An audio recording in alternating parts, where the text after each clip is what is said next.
মই জুবিনক কেতিয়াও মদৰ লগত পৰিচিত ব্যক্তি বুলি জানিব নিদিওঁ।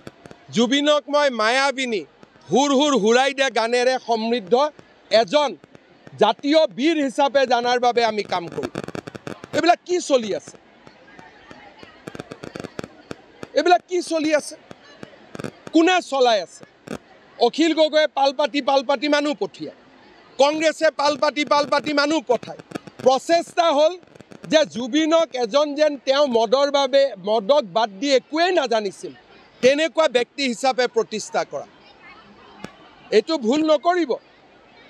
জুবিনে মদ নাখাইছিল, খাইছিল যদিও কিবা দুখত খাব পাৰিব, কিবা কাৰণত খাব।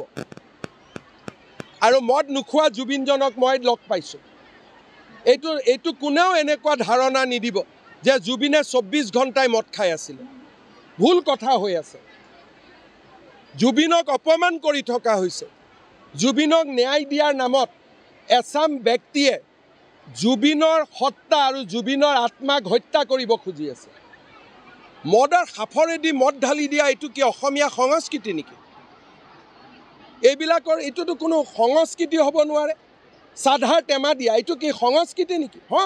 সি ভাল পাইছিল, আমি জুইৰ লগত ঘৰৰ মানুহে তাক উৎসৰ্গা কৰি দিলে, অগ্নিত তাক দি দিলে। অগ্নিয়ে তাৰ কাপোৰযোৰ লৈ ল'লে, অগ্নিয়ে তাৰ শৰীৰ লৈ ল'লে, অগ্নিয়ে যাক যাক ল'ব লাগে ঘৰৰ মানুহে চিন্তা কৰিছিল, দিলে, প্ৰজ্বলিত হৈ গুচি গ'ল। এতিয়া জুবিনক আমি গানেৰে সংস্কৃতিৰে আমি জীয়াই ৰাখিব লাগিব, উন্মাদনাৰে নহয়। আৰু উন্মাদনাক বিজেপি চৰকাৰে কেতিয়াও স্বীকাৰ নকৰে। উন্মাদনা দি আমাক এক কদম কোনেও হিলাব নোৱাৰে। কোনোবাই ভাবিছে যদি উন্মাদনাত চৰকাৰে শিৰ নত কৰিব, এইটো অখিল গগৈয়ে ভুল ভাবি আছে। যিদিনাখনলৈকে হিমন্ত বিশ্ব শৰ্মা অসমত মুখ্যমন্ত্ৰী হৈ আছে, উন্মাদনাৰ ওচৰত আমি নতি স্বীকাৰ নকৰোঁ। এইটো একদম নিশ্চিত হৈ থাকে। মই জুবিনক কেতিয়াও মদৰ লগত পৰিচিত ব্যক্তি বুলি জানিব নিদিওঁ। জুবিনক মই মায়াবিনী হুৰ হুৰ হুৰাই দিয়া গানেৰে সমৃদ্ধ এজন জাতীয় বীৰ হিচাপে জানাৰ বাবে আমি কাম কৰোঁ। এইবিলাক কি চলি আছে? এইবিলাক কি চলি আছে? কোনে চলাই আছে? অখিল গগৈয়ে পাল পাতি মানুহ পঠিয়ায়, কংগ্ৰেছে পাল পাতি মানুহ পঠায়। প্ৰচেষ্টা হ'ল যে জুবিনক এজন যেন তেওঁ মদৰ বাবে মদক বাদ দি একোৱেই নাজানিছিল তেনেকুৱা ব্যক্তি হিচাপে প্ৰতিষ্ঠা কৰা। এইটো ভুল নকৰিব। জুবিনে মদ নাখাইছিল, খাইছিল যদিও কিবা দুখত খাব পাৰিব, কিবা কাৰণত খাব। আৰু মদ নোখোৱা জুবিনজনক মই লগ পাইছোঁ। এইটো কোনেও এনেকুৱা ধাৰণা নিদিব যে জুবিনে 24 ঘণ্টাই মদ খাই আছিলে। ভুল কথা হৈ আছে। জুবিনক অপমান কৰি থকা হৈছে।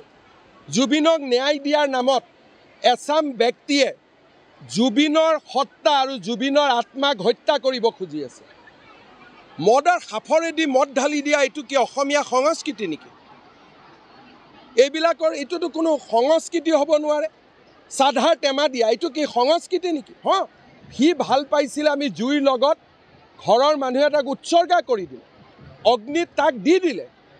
অগ্নিয়ে তাৰ কাপোৰযোৰ লৈ ল'লে, অগ্নিয়ে তাৰ শৰীৰ লৈ ল'লে, অগ্নিয়ে যাক যাক ল'ব লাগে ঘৰৰ মানুহে চিন্তা কৰিছিল, দিলে, প্ৰজ্বলিত হৈ গুচি গ'ল। এতিয়া জুবিনক আমি গানেৰে সংস্কৃতিৰে আমি জীয়াই ৰাখিব লাগিব, উন্মাদনাৰে নহয়। আৰু উন্মাদনাক বিজেপি চৰকাৰে কেতিয়াও স্বীকাৰ নকৰে। উন্মাদনা দি আমাক এক কদম কোনেও হিলাব নোৱাৰে।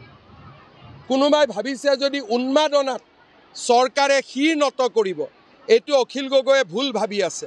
যিদিনাখনলৈকে হিমন্ত বিশ্ব শৰ্মা অসমত মুখ্যমন্ত্ৰী হৈ আছে, উন্মাদনাৰ ওচৰত আমি নতি স্বীকাৰ নকৰোঁ। এইটো একদম নিশ্চিত হৈ থাকে।